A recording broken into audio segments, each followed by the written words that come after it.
A Great Argead Saga Alexein, Alexander the Great. Volume 1, Telesias, The War Dance. By Naki. A new episode every single day. Episode 21-2. Price of a Prince Part 2. In the dim, recessed corner of the tent, Philip sat perched upon a wooden bench, his frame bracing against the sharp, rhythmic throbbing of his injuries. His torso was bared, glistening with a mixture of sweat and gore. He pressed the cloth steeped in vinegar against the deep lacerations carved into his ribs. The ferocious fists of Logos, that Thracian monster, had ruptured the flesh, and dark violet contusions now ruthlessly mapped the boy's slender chest. Yet, amidst the agony, his gray eyes remained fixed, darker and more absolute than the fresh blood dripping onto the floor. The court physician, a withered man named Hieron, whose hands moved with the mechanical precision of a clockmaker, hovered over the prince. He worked in grim silence, daubing a stinging, herbal-based astringent into the raw tears in Philip's side. "Breathe, my prince," Hieron muttered, his voice dry as parchment. He pressed the thick pad of lint against the worst of the wounds and began to cinch a tight binding of linen around Philip's torso. "The ribs are bruised, not shattered. You are fortunate the giant's reach was not true. Had he landed a fraction higher, he would have collapsed your lungs." Philip didn't flinch as the doctor pulled the linen agonizingly tight. His gaze remained locked on the horizon, his jaw set in a line of granite. "Do not bind them for comfort, Hieron," Philip rasped. "Bind them for utility. I have a march ahead of me, not a bed to lie in." Hieron sighed, a sound of weary resignation. "You are pushing the limits of your marrow, boy. Your body is not stone, despite what you seem to believe." Before the physician could finish, the heavy tapestry of the tent parted as if torn asunder. The former queen Eurydice made her entrance. The faint sound of her black mourning garments rubbing together was like the tracks of a venomous serpent rustling through dried grass, ominous and implacable. Behind her lingered Princess Eurydice, and further back, the 17-year-old new king, Bardylis, drifted in, powerless as a specter terrified of its own shadow. Hieron caught the sharp, icy gaze of the queen and immediately stepped back, bowing his head so low his chin brushed his chest.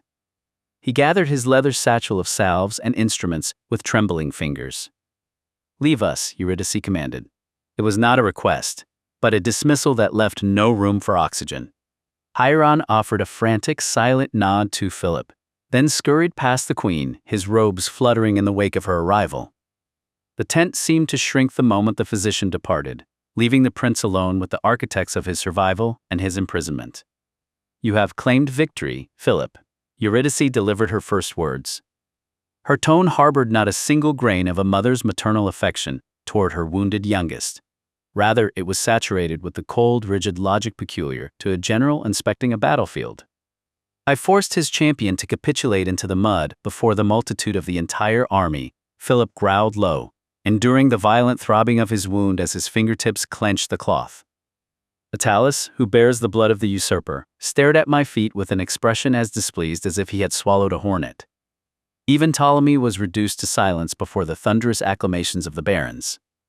"Precisely because of that," Eurydice cut in mercilessly, stepping forward into the soot-stained vortex of light cast by the oil lamp.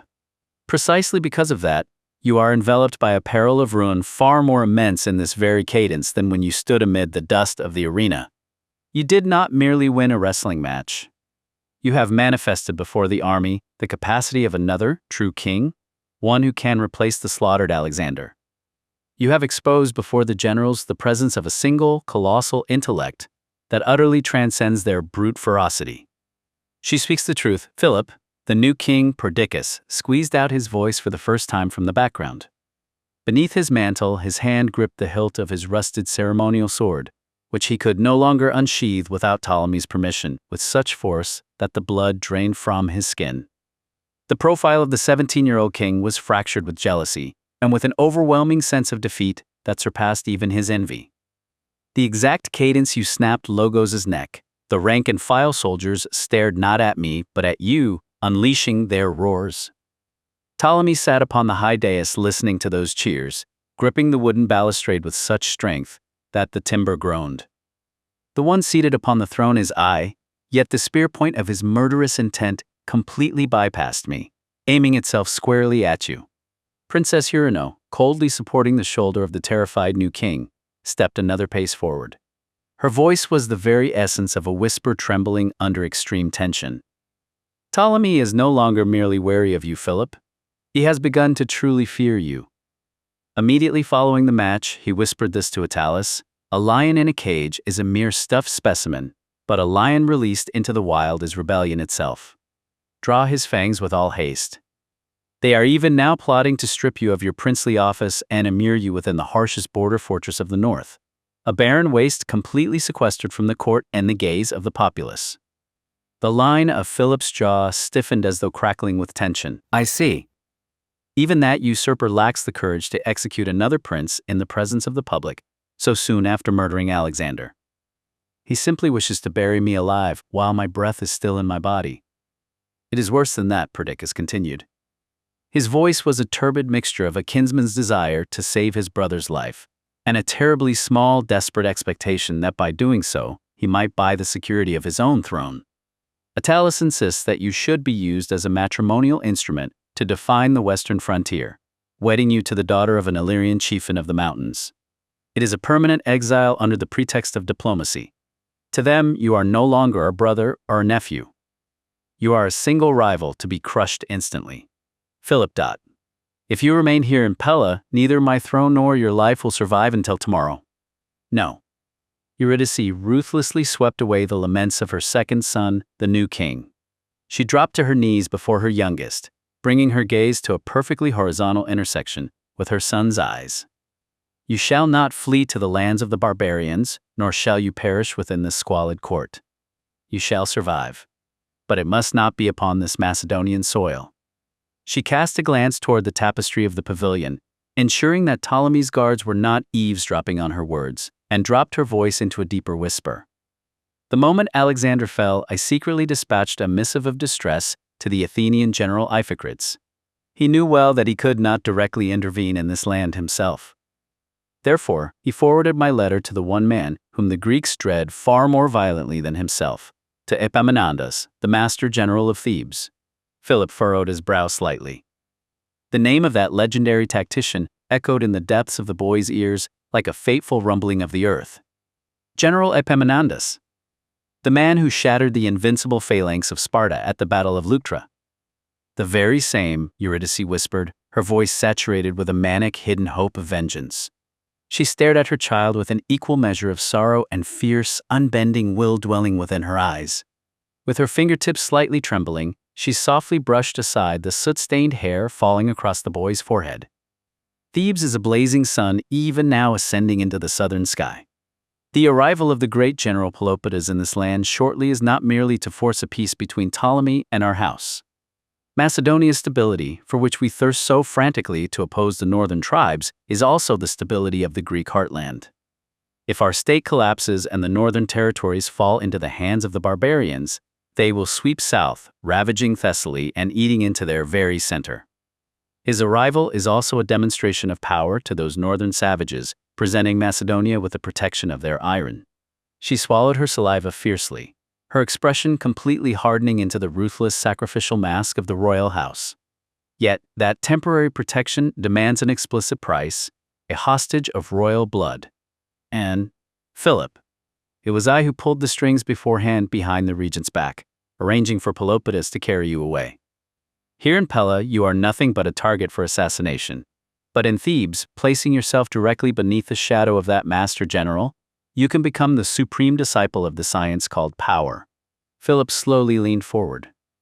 His wounds contracted, sending a flash of acute pain through him, but his gaze accurately pierced the deepest part of his mother's machinations.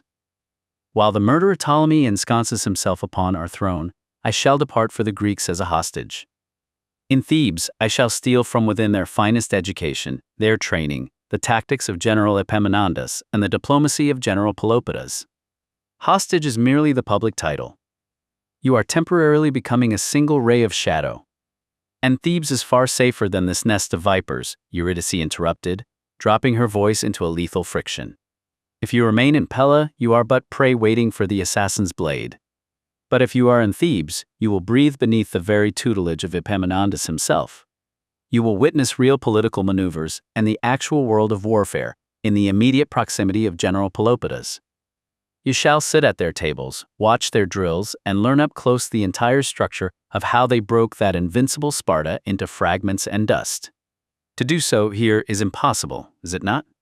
In this rusted court, no one can teach you that, no one can forge you. She seized the boy's shoulders, her fingertips turning white with tension as they dug into the flesh beneath his tunic as if to tear it apart. Her eyes dilated widely as she stared into the boy's face, seeking to ignite the monarchical wildfire slumbering deep within his flesh. Ptolemy hallucinates that he has completely subjugated us. Eurydice's voice trembled with a turbid mixture of violent rage and covert stratagem. To protect his own seat from the spears of the northern tribes, he summoned the blazing son of Thebes to this Pella, begging for the protection of their spears. He blindly believes that by accepting the shadow of Greece over our house, he can solidify his own throne and neutralize us within the handcuffs called their guidance. She drew her son even closer to her breast, her expression completely congealing into the steel of ruthless sovereignty.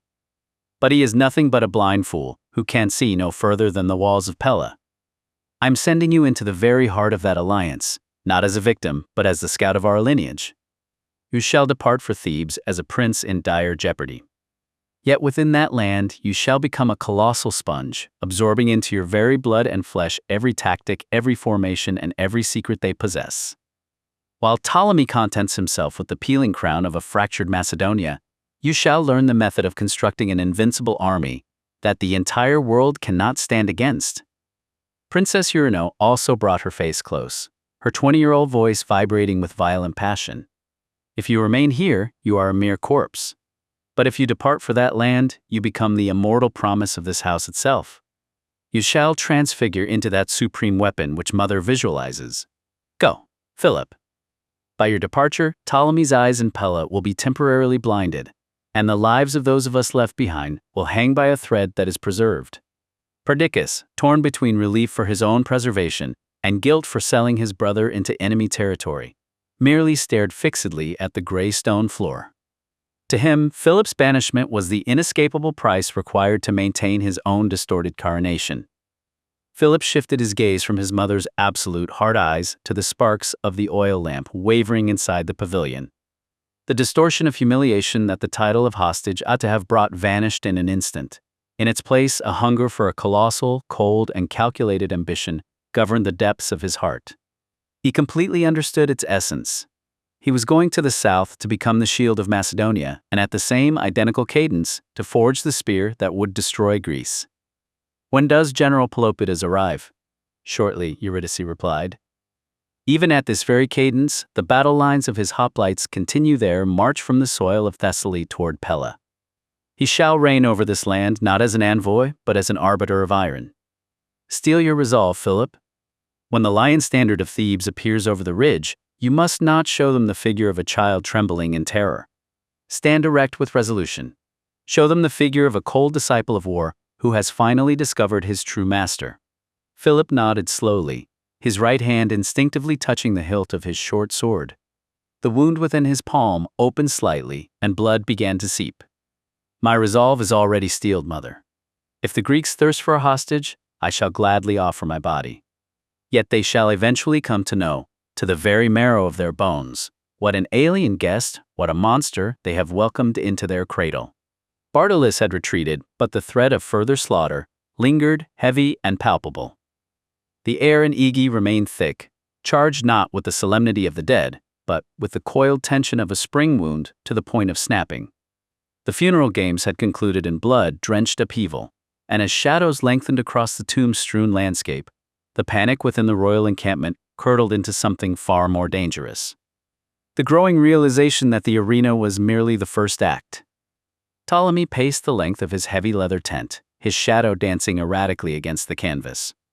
Every gust of wind against the flaps made him start, his hand flying instinctively to the dagger concealed within his sash.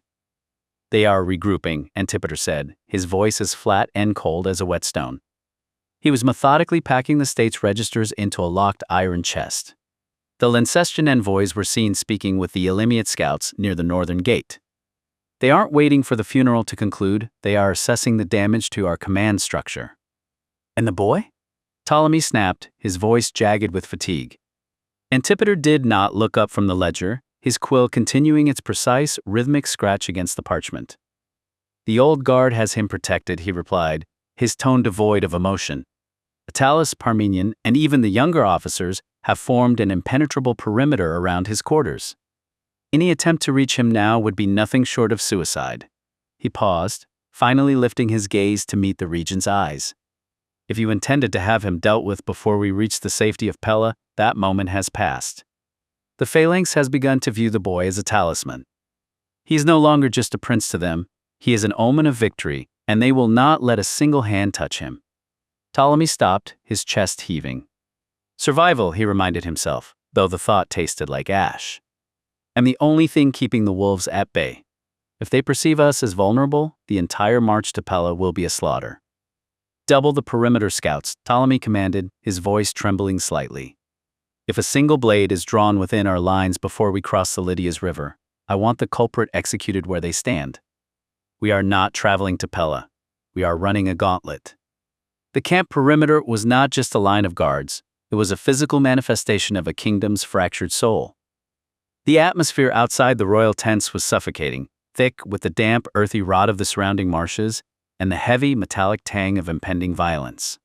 Veteran soldiers, men whose faces were etched with the jagged topography of a dozen border campaigns, stood shoulder to shoulder. They weren't just watching the tree line.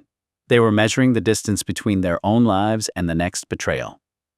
Parmenion stood by a dying fire, his gaze fixed on the embers. His hand, thick-knuckled and scarred, remained fused to the pommel of his blade. He watched a young recruit, barely 20, flinch at the sharp, sudden snap of a distant branch. The boy's eyes were wide, darting, the eyes of a man who realized, for the first time, that his own officers were as likely to kill him as the enemy. Fear, Parmenion thought, the taste of it is familiar to him as the salt in his rations. It is a fluid. It is leaking out of the tents and pooling in the mud. If I don't give them a reason to stand, they will drown in it before the moon sets. "They are waiting for us to falter," Parmenion rumbled, his voice a low, gravel-grinding vibration that barely carried to his lieutenant. They saw the regent's trap turn into a grave for his own hound. They saw the boy survive the impossible. Now the vultures are circling, trying to decide if the regency still has the strength to pull the leash, or if the dog has finally decided to bite. The lieutenant shifted his weight, his grip tightening on his shield. "Do you think they will attack before we break camp, General?" The Lancestians look restless. Parmenion looked toward the royal quarters, where the lone, steady flicker of Philip's lamp served as the only point of light in the oppressive darkness. "The Lancestians are cowards," Parmenion said, his tone dripping with a lifetime of contempt. "But they are opportunistic cowards. They won't strike while they see us watching them. They need the chaos of the road, the moment the wagons are stretched thin and the dust hides the view. That is when they will test the chain to see if it's finally rusted through. And if it is," Parmenion mused, his own heart thudding a slow, steady cadence against his ribs, "if the chain breaks, what then? Do I serve the man who sent a boy to be butchered, or the boy who made the butcher look like a child?" He felt the weight of his oath, a burden that had held his spine straight for 30 years, now bending under the pressure of a new reality. He turned to his men, his voice rising, not to a shout, but to an iron command that sliced through the suffocating gloom.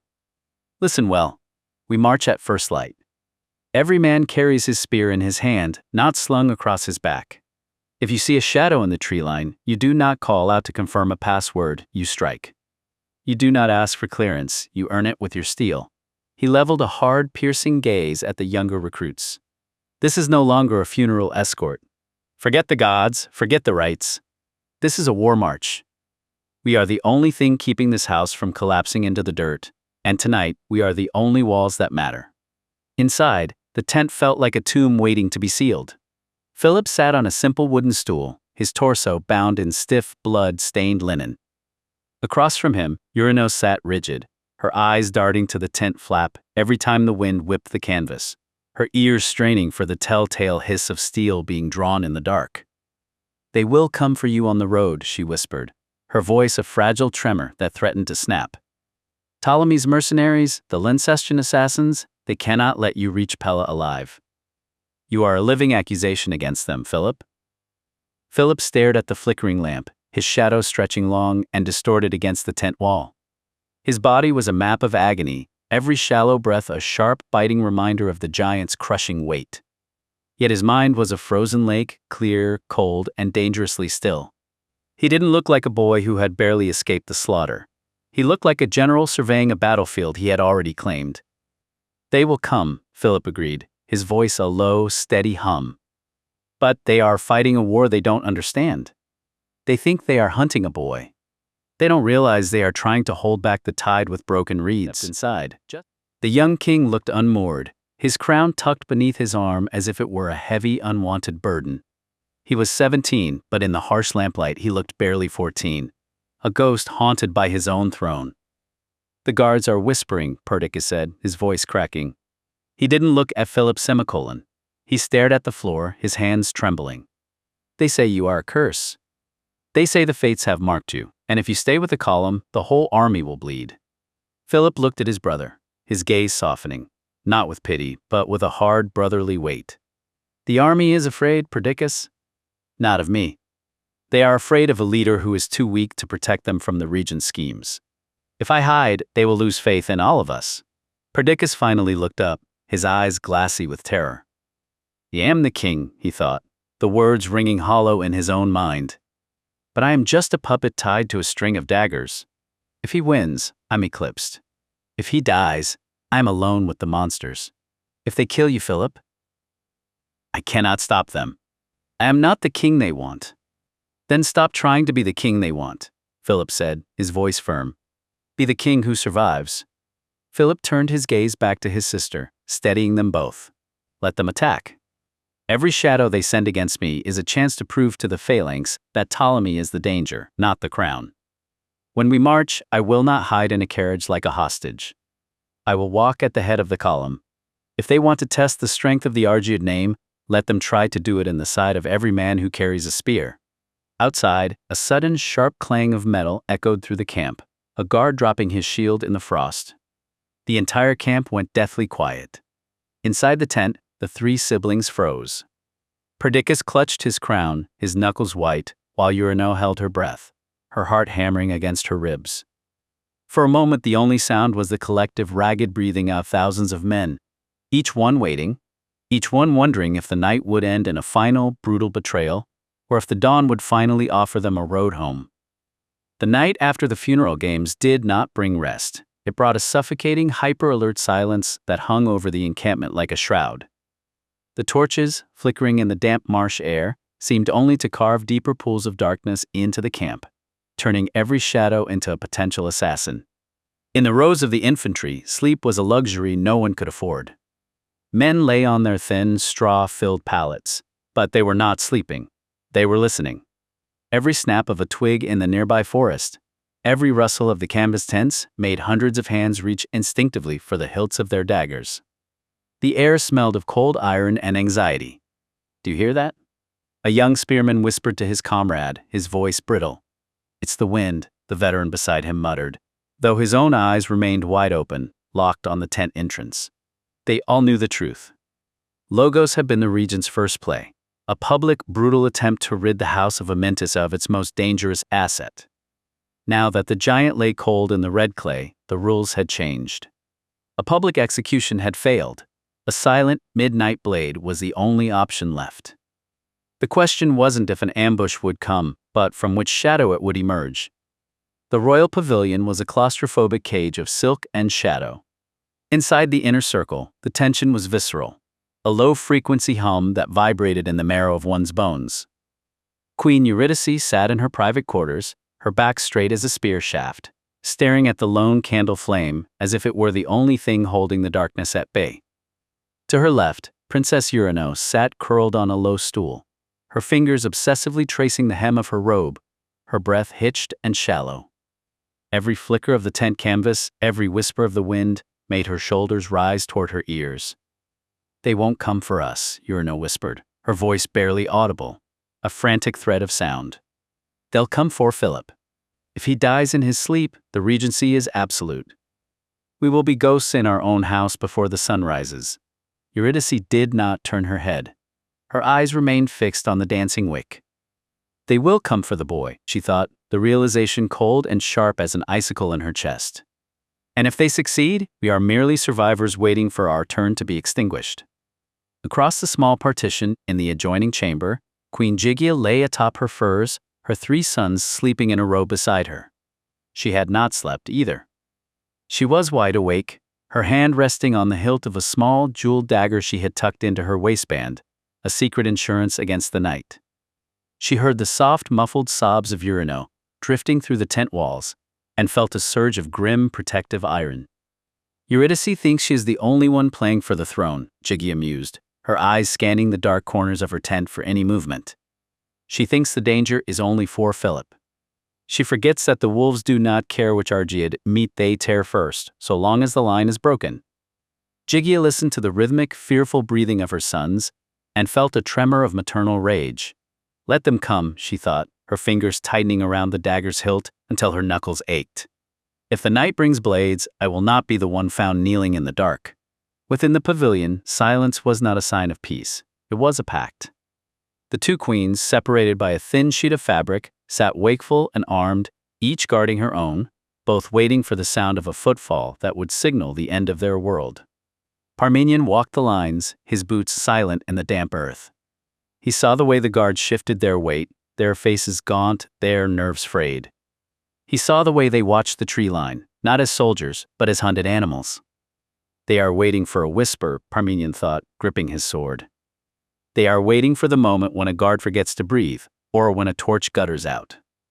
That is when the daggers will fly. He paused to adjust a sentry's shoulder, his hand heavy and grounding. Keep your ears low to the ground, he murmured, his voice steadying the boy. If they wanted to fight a battle, they would have done it at the arena. If they come tonight, they will come like ghosts. And ghosts are only afraid of one thing: a blade that doesn't hesitate. Across the camp, the silence stretched, thin and taut as a bowstring. Thousands of men lay in the darkness, each one trapped in the same terrifying loop. If I sleep, will I wake up? The camp was a hive of unspoken dread. They were not just a military force anymore. They were a body of men, paralyzed by the suspicion that their own commanders might be the ones lurking in the dark. Every breath felt like a betrayal of the watch. Every flicker of movement felt like the start of a massacre. As the moon drifted behind the clouds, the entire encampment held its breath, waiting for the one sound that would shatter the night. The first fatal scream of a man realizing he was already dead. The darkness of the Illyrian tent was not just a lack of light. It was a council of war. Bardylis sat at the center, his posture like an anchored ship, while the next generations of his bloodline gathered in the shadows. Cletus, his son, a man whose physical strength rivaled the legends of the old mountain kings, stood by the entrance, his hand never straying far from the battle axe slung at his belt. Beside him stood Cletus's own son, young Bardylis too, who was still more student than warrior, his eyes bright with the hunger of a prince waiting for his turn to command. In the corner, almost blending into the fabric of the tent, sat Argead, Bardylis's granddaughter. She was quiet, her presence as sharp and deliberate as the dagger she rhythmically polished against her thigh. The Macedonian boy, Cletus rumbled, his voice low and vibrating with a restless, predatory energy. He broke the giant. The men are starting to whisper that he is blessed by the mountain gods. If we wait, we lose the element of fear. Young Bardylis too leaned forward, his face flushed with the fervor of youth. Grandfather, let me take a scout party. If he is as dangerous as they say, we should test him before we reach the passes. A night raid, quick, silent. We could have his head on a spear before the sun hits the Lydias. Bardylis the elder did not look at his grandson. He remained fixed on the distant, flickering light of the Macedonian camp. You think like a boy who wants a trophy, Bardylis said, his voice cold enough to freeze the air in the tent. If you kill him, you turn him into a martyr. The Macedonians are currently tearing themselves apart. The regent fears the prince, and the prince despises the regent. Why would you offer them a common enemy to unite against? Argead looked up from her blade, her dark eyes flashing. The regent is already digging his own grave, she remarked, her voice smooth and chillingly analytical. He sent a giant to kill a prince in public. He has no honor, and now, he has no control. He is already signaling to everyone that his house is falling. She stood, moving with the fluid, lethal grace of a leopard. If we wait, she continued, looking at her father, the Regency will do the work for us. Let them exhaust their own house in internal shadow wars. Let them turn the phalanx against their own commanders. By the time they reach the passes, they will be a carcass, not an army. Bardylis too frowned, his pride bristling. And if the boy takes control? If he actually consolidates their power? Then he is a king, Bardylis the elder said, finally turning to look at his bloodline. His eyes, clouded by age but still piercing, scanned them, the son, the heir, and the strategist. And a king is worth much more to us than a dead prince. If he survives the night, if he navigates the regent's traps and keeps his head, he's a man worth negotiating with, or a man worth destroying in a real war, on our terms. He pointed a gnarled finger toward the Macedonian perimeter. Cletus, keep the men ready, but no one draws steel tonight. Not until I give the command. Odita sheathed her blade with a soft click. And if they come for us? Then, Bardylis said, a predatory shadow playing on his lips, you show them exactly why the Illyrian mountain is the last thing they should ever try to climb. He looked back to the darkness. Philip of Macedon, he mused, you are either the death of your kingdom or the architect of its rebirth. Let us see if you can survive your own people before you face mine. To be continued in episode 21-2. Price of a Prince Part 3. Watch and listen now. Watch the cinematic video trailer. Listen to the full saga now. Bookmark Volume 1, Telesias Playlist. Bookmark Volume 1, Divine Oracle Playlist. Join the Vanguard. A new episode drops every single day until the epic conclusion of Volume 1. Each chapter delivers a tight, hyper-focused 10 to 30-minute hit of cinematic historical drama, perfect for your daily plunge into antiquity. Subscribe to follow the bloody rise of the Argead dynasty. Thumbs up to help push our Vanguard through the algorithm's gauntlet. Comment below.